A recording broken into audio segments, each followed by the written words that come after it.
सो hello dear students, class 10th का science का board का पेपर हो चुका है और अभी हम कुछ क्वेश्चंस डिस्कस करेंगे जो क्वेश्चंस आपके एग्ज़ाम में पूछे गए थे। तो हमारे पास जो सबसे पहला क्वेश्चन था वो ये था कि volume of ratio of hydrogen and oxygen gas liberated during the electrolysis of water. बड़ा सिंपल क्वेश्चन था हमारे पास। जब हम इलेक्ट्रोलिसिस करते हैं वाटर की, तो इलेक्ट्रोलिसिस करने पर हाइड्रोजन गैस और ऑक्सीजन गैस मिलती है हमें। बैलेंस करना था इस रिएक्शन को, बैलेंस करेंगे तो हमें वॉल्यूम पता चल जाएगा 2:1। तो 2:1 में हमारे पास पहले का 17 का आंसर हो गया बी। नेक्स्ट क्वेश्चन था हमारे पास, which of the following does not belong to the homologous series. तो होमोलॉगस सीरीज़ में CH2 का डिफरेंस होना चाहिए। तो पहले वाले में अगर हम देखें CH4 और C4H10, तो सीरीज़ में नहीं बिलोंग करने चाहिए, वो देखना है पहले तो आइडेंटिफाई कर लो। अगर कोई एल्केन है, एल्कीन है, क्या है, उसके अकॉर्डिंग हम बता सकते हैं। पहला C2, सेकेंड ऑप्शन देखते हैं C2H6 और C3H8। इन दोनों में तो CH2 का डिफरेंस है। यहाँ देखते हैं C3H8 और C5H12। एक बार इसमें देखते हैं C3H8 और C5H12। सो अगर हम CH2 ऐड करेंगे तो हमारे पास आ जाएगा C4H10, और उसमें अगर हम फिर से CH2 ऐड करेंगे तो हमारे पास आ जाएगा C5H12। इसका मतलब ये भी होमोलॉगस सीरीज़ का ही है। एक बार इसको देखते हैं C4H8 और C5H12। सो C4H8 में अगर हम CH2 ऐड करेंगे तो C5H10 आ जाएगा, और C5H10 में अगर हम CH2 ऐड करेंगे तो C6H12 आएगा। तो इसका मतलब ये वाला तो नहीं है, तो इसका मतलब विच डज नॉट बिलोंग, तो इसका मतलब आंसर हो जाएगा हमारा डी। पहला भी ऑप्शन देख लेते हैं। तो पहला ऑप्शन भी है हमारा, CH2 ऐड करेंगे तो C2H6 आ जाएगा, फिर CH2 ऐड करेंगे तो C3H8 आ जाएगा, फिर CH2 ऐड करेंगे तो C4H10 आ जाएगा। तो इसका मतलब ये वाला भी होमोलॉगस सीरीज़ में है, ये भी है, ये भी है, ये वाला नहीं है, तो आंसर हो जाएगा डी। नेक्स्ट क्वेश्चन है, which of the following is amphoteric oxide. बताया था जिंक और एल्यूमिनियम, ये वाली दो एम्फोटेरिक ऑक्साइड्स होती हैं जिनकी अगर ऑक्साइड्स होंगी वो एम्फोटेरिक होंगी, बाकी सब बाकी एम्फोटेरिक नहीं होती। तो इसका मतलब Al2O3 आंसर हो जाएगा इसका। नेक्स्ट क्वेश्चन है study the following table and select the correct option. हमें टेबल देखनी है और करेक्ट ऑप्शन सेलेक्ट करना है। पहला ऑप्शन है NaCl acid used, HCl base used, NaOH nature of salt basic in nature. तो NaCl का नेचर बता रहे हैं कि बेसिक है। दूसरा सॉल्ट देखते हैं, select the following correct option बताना है हमें। तो NaCl में हमने एसिड यूज़ किया, HCl बेस यूज़ किया, NaOH। तो हमें नेचर पता चला इसका, एसिड कौन सा HCl और बेस कौन सा NaOH। तो इसका मतलब ये तो न्यूट्रल हो जाएगा, तो ये तो गलत हो गया। नेक्स्ट Na2CO3, हमने एसिड यूज़ किया है H2CO3 और बेस यूज़ किया है NaOH। तो इसका मतलब ये तो कार्बोनिक एसिड है, तो ये वीक एसिड होता है, ये स्ट्रॉन्ग बेस है, तो इसका मतलब ये तो न्यूट्रल तो नहीं होगा। H2SO4 और NaOH, H2SO4 भी स्ट्रॉन्ग एसिड है, और ये हमारा क्या है, ये हमारा स्ट्रॉन्ग एसिड स्ट्रॉन्ग बेस है, तो इसका मतलब ये भी न्यूट्रल होना चाहिए, ये एसिडिक नहीं होगा। नेक्स्ट देते हैं, एसिटिक एसिड है और NaOH है स्ट्रॉन्ग बेस। अगर NaOH स्ट्रॉन्ग बेस है तो इसका मतलब न्यूट्रल जो नेचर होगा वो तो बेसिक ही होगा, तो इसका मतलब इसका आंसर तो डी हो जाएगा। 20 का डी आंसर होना चाहिए था। नेक्स्ट है, which of the following will not undergo addition reaction. कौन सा एडिशन रिएक्शन नहीं जाएगा? बड़ा सिंपल है, अगर आपके पास एडिशन रिएक्शन देखना है आपको, तो आप सबसे पहले चेक करोगे क्या, आप सबसे पहले चेक करोगे एडिशन रिएक्शन के लिए एल्कीन और एल्काइन। एल्कीन और एल्काइन अगर होंगे तो वो एडिशन रिएक्शन जाते हैं, वरना एडिशन रिएक्शन नहीं होगी। तो पहला वाला देखते हैं, पहला वाला एल्कीन है एल्काइन है। तो पहला वाला तो एल्कीन है, एल्कीन तो जाएगा क्योंकि ये CnH2n से मिल रहा है। दूसरा वाला देखते हैं, दूसरा वाला एल्काइन है क्योंकि ये CnH2n-2 से मिल रहा है। तीसरा वाला देखते हैं, तीसरा वाला है C3H8। सो C3H8। इसके बाद लास्ट वाला देखते हैं, अगेन ये भी एल्कीन है, ये CnH2n से मिल रहा है। सो अगर ये CnH2n से मिल रहा है तो इसका मतलब आंसर क्या हो जाएगा, ये हो जाएगा सी। ये CnH2n+2 से मिल रहा है, सो इसका मतलब एल्कीन और एल्काइन ही जाते हैं सिर्फ और सिर्फ एडिशन में। नेक्स्ट देखते हैं 4 solution, namely fructose, ethanol, hydrochloric acid and sodium hydroxide filled in 4 separate beakers are connected one by one in a electric circuit with bulb के साथ कनेक्ट कर दिया है। The solution in which the bulb will glow when the current is pass. बड़ा simple है, एक fructose है, एक इथेनॉल है, एक हाइड्रोक्लोरिक एसिड है और एक सोडियम हाइड्रोक्साइड है। आपको पता है HCl और NaOH ये स्ट्रॉन्ग इलेक्ट्रोलाइट्स हैं, ये डिसोसिएट हो जाएंगे अपने आयंस में। तो इसका मतलब अगर इन सॉल्यूशन से इलेक्ट्रिसिटी पास करेंगे तो आंसर वही होएगा, तो आंसर हो जाएगा डी। नेक्स्ट हमारा है, which gas will evolve when magnesium metal reacts with very dilute solution of HNO3। So again magnesium metal की रिएक्शन कर रहे हैं हम HNO3 के साथ, तो नाइट्रोजन डाइऑक्साइड हमारे पास बनेगी। तो याद रखना है नाइट्रोजन डाइऑक्साइड बनेगी इस केस में। यहाँ पे। नेक्स्ट क्वेश्चन देखते हैं। नेक्स्ट क्वेश्चन था कि in which of in the following two statements are given assertion reason type का क्वेश्चन है। Reaction of quick lime with water is an exothermic reaction. बिल्कुल, क्विक लाइम की रिएक्शन जब हम वाटर के साथ करते हैं it is an exothermic. Reason क्या दिया है? A large amount of heat is evolve in the reaction of quick lime and water. बिल्कुल रीजन सही है, एक्सोथर्मिक रिएक्शन में हीट इवॉल्व होती है, तो इसका मतलब assertion and reason both are correct.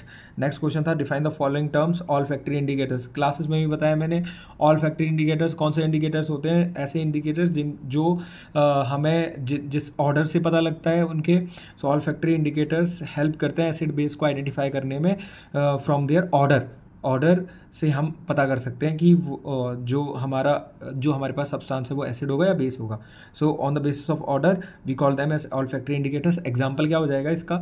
Example जैसे ऑनियन हो गया, वनीला एसेंस हो गया। नेक्स्ट है water of crystallization. Water of crystallization क्या है? वो वाटर मॉलिक्यूल जो किसी भी कंपाउंड में प्रेजेंट होते हैं। लेट सपोज हमारे पास CuSO4.5H2 है, तो these .5H2O molecules are known as water of crystallization. ये क्लासेस में बताया है, ये बड़ा सिंपल क्वेश्चन है। Next, lead nitrate is heated. So ये वाली रिएक्शन हमने करी थी, मैंने बताया था, बड़ी इंपॉर्टेंट रिएक्शन है। PbO का होल ट्वाइस जब हम इसको हीट करते हैं सो लेड ऑक्साइड बनता है हमारे पास, नाइट्रोजन डाइऑक्साइड बनता है और साथ में ऑक्सीजन गैस बनती है हमारे पास, ये ध्यान रखना है हमें। नेक्स्ट है आयरन सल्फेट, ये भी बड़ी इंपॉर्टेंट रिएक्शन है। हमारे पास FeSO4 है, जब हम इसको ईट करते हैं सो फेरिक ऑक्साइड बनती है, Fe2O3 बनता है, सल्फर डाइऑक्साइड भी बनती है और सल्फर ट्राइऑक्साइड भी बनती है। दोनों रिएक्शंस हमने अपने जो नोट्स हैं आप उनमें भी मिल जाएंगी और हमने रिवीजन में भी किया है ये दोनों रिएक्शन। नेक्स्ट है silver chloride is expose to sunlight. बड़ी सिंपल रिएक्शन है, AgCl है। AgCl में अगर हमने सनलाइट ऐड करी तो ये Ag में कन्वर्ट हो जाएगा, साथ में Cl2 गैस मिलेगी हमें, तो हमें ध्यान रखना है ये भी। Right the balance chemical equation involve in the support. अच्छा, ये जितनी भी रिएक्शंस हैं इनको बैलेंस करके लिखना है आपको, और बैलेंस करना आपको आता ही आता है। नेक्स्ट क्वेश्चन पे मूव करते हैं। नेक्स्ट क्वेश्चन है give the chemical name and the formula of plaster of Paris. Again कितना सिंपल क्वेश्चन है, CaSO4.12H2O होता है प्लास्टर ऑफ पेरिस का फॉर्मूला, कई बार क्लासेस में किया है हमने। Right the chemical equation for इस प्रिपरेशन। जिप्सम से बनाते हैं, CaSO4.2H2O होता है, उसको जब हम हीट करते हैं तब उसके बाद हमारे पास ये बनता है, ये भी हमने किया हुआ है। Give any two uses of it, तो हमें पता है इसको हम टॉयज़ बनाने के लिए यूज़ करते हैं, और इसको हम वॉल्स पे पेंटिंग के लिए यूज़ करते हैं, उसकी वजह से शाइनी नेचर आता है, ये भी हमने किया हुआ है। ये भी अनसिस्टिंग में कौन सा एसिड प्रेजेंट होता है, ये भी हमने किया है। Give reason while diluting an acid it is recommended that acid should be, ये कल ही हमने डिस्कस किया था कि जब हम एसिड को वाटर में मिक्स करते हैं तो हम ऐसा क्यों करते हैं, एसिड टू वाटर ही क्यों करते हैं, वाटर टू एसिड क्यों नहीं करते? क्योंकि ये हाईली एक्सोथर्मिक रिएक्शन होती है, और अगर ये हाईली एक्सोथर्मिक रिएक्शन होगी तो इसका मतलब हमें एसिड को वाटर में ऐड करना है और बहुत स्लोली ऐड करना है। और फिर उसके बाद baking soda is an example of anti acid. Anti acid क्या होते हैं? जो एसिडिटी को कम कर देते हैं, ये भी हमने किया हुआ है। बेकिंग सोडा का फॉर्मूला लिखना है, उसको रिएक्ट कराना है एसिड के साथ, उसके बाद ये सॉल्ट में कन्वर्ट हो जाएगा। Again next question is alcohol forms a homologous series with general formula this one. Okay, and OH group is as functional group. Ethanol is commonly called alcohol and used in alcoholic drinks. It is good solvent. It is used in medicines, cough syrups and tonics etc. बिल्कुल सही है। Write the structure and structural formula and name of the fourth member of homologous series. तो हमें पता है, सो सबसे पहला member अगर हम देखेंगे n की वैल्यू 1 पुट करते हैं, C1H2 into 1 प्लस 1, सो ये हो जाएगा C1H3, सो CH3OH हो जाएगा पहला मेंबर। उसके बाद अब आपको पता है आप कुछ नहीं करना, आपको CH2 ऐड करना है, सो अभी हो जाएगा CH3 CH2OH। फिर नेक्स्ट मेंबर अगर आपको बताना है फिर CH2 ऐड करना है, सो ये हो जाएगा CH3 CH2 CH2OH। फिर नेक्स्ट मेंबर अगर आपको बताना है, हमें फोर्थ मेंबर बताना है, फोर्थ मेंबर हो जाएगा हमारा CH3 CH2 CH2 CH2OH, बस। तो ये हमारा हो जाएगा fourth member. Now what happens when ethanol is heated with alkaline KMnO4। कई बार रिएक्शन कराई है, रिवीजन में भी कराई है। इथेनॉइक एसिड में कन्वर्ट हो जाएगा, केमिकल रिएक्शन लिखनी है, सिंपल है। इथेनॉल का फॉर्मूला क्या है हमारे पास, C2H5OH। हमने उसको ट्रीट किया है अल्कलाइन KMnO4 के साथ, अल्कलाइन KMnO4 के साथ ट्रीट करेंगे तो वो कन्वर्ट हो जाएगा ये कन्वर्ट हो जाएगा हमारा C2H, so we can say it like this, CH3COOH। तो ये इसमें कन्वर्ट हो जाएगा हमारा। नेक्स्ट है हमारे पास write the chemical equation of the reaction of ethanol with ethanoic acid. Again मैंने ये रिएक्शन करवाई है आप लोगों को, इस रिएक्शन का नाम ही बताया है, इथेनॉल को इथेनोइक एसिड के साथ CH3 CH2OH होता है हमारे पास इथेनॉल, इथेनोइक एसिड हो जाएगा CH3 COOH। हीट करना है, मैंने बताया था यहाँ पे ये H+ की तरह बिहेव करेगा और यहाँ पे ये OH- देगा, तो ये एस्टर बनाता है। इस रिएक्शन को हम एस्टरिफिकेशन भी कहते हैं। ये रिएक्शन भी आपने करी हुई है। नेक्स्ट, अच्छा इसमें और में भी था, हम ये भी कर सकते थे। What happens when ethanol is heated with excess of concentrated sulphuric acid. बड़ा सिंपल है, इथेनॉल है CH3 CH2OH, इसको हीट करना है। मैंने बताया था जब हम इसको हीट करेंगे H+ के साथ, तो मैंने बताया था क्या करना है, हमें यहाँ से H लेना है, यहाँ से OH लेना है, तो हमें सीधे CH2 डबल बॉन्ड CH2 बनाना है। तो ये केमिकल इक्वेशन है। और हमें पता है ये जो H+ हम यूज़ कर रहे हैं ना, वो एक तरह से कैटलिस्ट का काम करता है। तो ये भी मैंने क्लासेस में आपको बताया है। सो आई होप ये वाले जो क्वेश्चन है ये सबको समझ में आए होंगे। नेक्स्ट क्वेश्चन पे मूव करते हैं। Give reasons.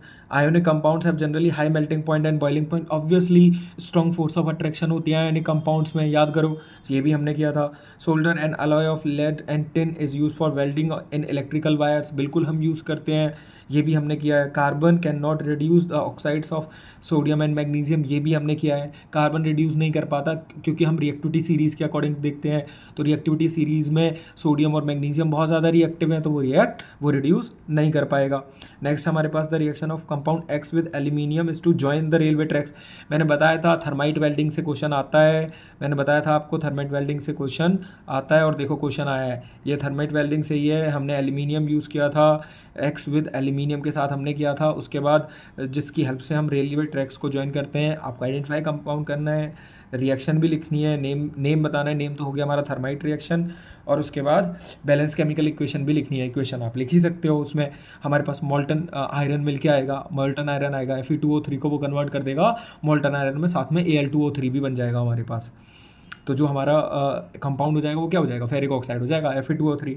नेक्स्ट है हमारे पास, इसमें हम ये वाला पार्ट भी कर सकते थे। Right the balance chemical equation for Cu2O and a mixture of Cu2O and Cu2S is heated. Again पहले तो हमारे पास ऑक्साइड है और दूसरे हमारे पास सल्फाइड है। सल्फाइड और ऑक्साइड को हीट जब हम करते हैं तो आपको पता है वो किस में कन्वर्ट हो जाएगी, तो प्योर मेटल में कन्वर्ट हो जाएगा। उसके बाद वो पहले ऑक्साइड में कन्वर्ट हो जाएगा, साथ में हमारे पास सल्फर डाइऑक्साइड भी मिलेगी।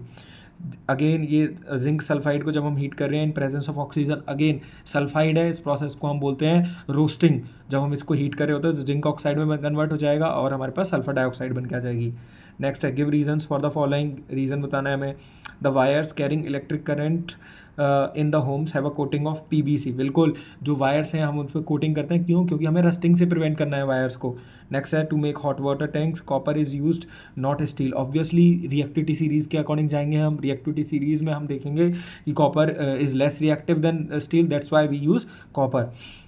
Now the formation of ionic compound calcium oxide with electron dot structure. अच्छा, कैल्शियम ऑक्साइड की फॉर्मेशन हमें बतानी है इलेक्ट्रॉन डॉट स्ट्रक्चर के साथ। किया हुआ है हमने। कैल्शियम है हमारे पास और ऑक्सीजन है। कैल्शियम का एटॉमिक नंबर लिखना है और ऑक्सीजन का भी एटॉमिक नंबर लिखना है। सो हमारे पास कैल्शियम का एटॉमिक नंबर कितना है 20, तो इसको लिखेंगे 282। फिर उसके बाद हमें पता है, देखो कैल्शियम +2 में कन्वर्ट हो जाएगा, तो हमें इलेक्ट्रॉन्स रिप्रेजेंट करने हैं। आउटर मोस्ट शेल में 2 इलेक्ट्रॉन है, तो हम ऐसे 2 इलेक्ट्रॉन रिप्रेजेंट करेंगे। ऐसे ही ऑक्सीजन के आउटर मोस्ट शेल में कितने इलेक्ट्रॉन है, 6 इलेक्ट्रॉन है, तो हम 6 इलेक्ट्रॉन ऐसे रिप्रेजेंट करेंगे। तो उसके बाद क्या होगा, ये 2 इलेक्ट्रॉन जाके ऑक्सीजन पे ऐड हो जाएंगे और हमारे पास क्या बन जाएगा, कैल्शियम ऑक्साइड बन जाएगा, CaO हमारे पास फॉर्म हो जाएगा। इसी को हम बोलते हैं। फिर उसके बाद हम ऐसे रिप्रेजेंट करेंगे, कैल्शियम +2 और ऑक्सीजन पे कितने इलेक्ट्रॉन हो जाएंगे, 8 इलेक्ट्रॉन्स हो जाएंगे, और चार्ज कितना हो जाएगा 2-। टोटल 8 इलेक्ट्रॉन्स हमारे ऑक्सीजन पे हो जाएंगे, चार्ज हो जाएगा 2-। तो ये हमने क्लासेस में किया हुआ है। आई होप आप सबको सारे क्वेश्चन समझ में आए होंगे। यही क्वेश्चंस थे केमिस्ट्री के। केमिस्ट्री का पेपर बहुत आसान था, पूरे मार्क्स आने चाहिए केमिस्ट्री में स्टूडेंट्स। मिलते हैं नेक्स्ट वीडियो में। All the very best.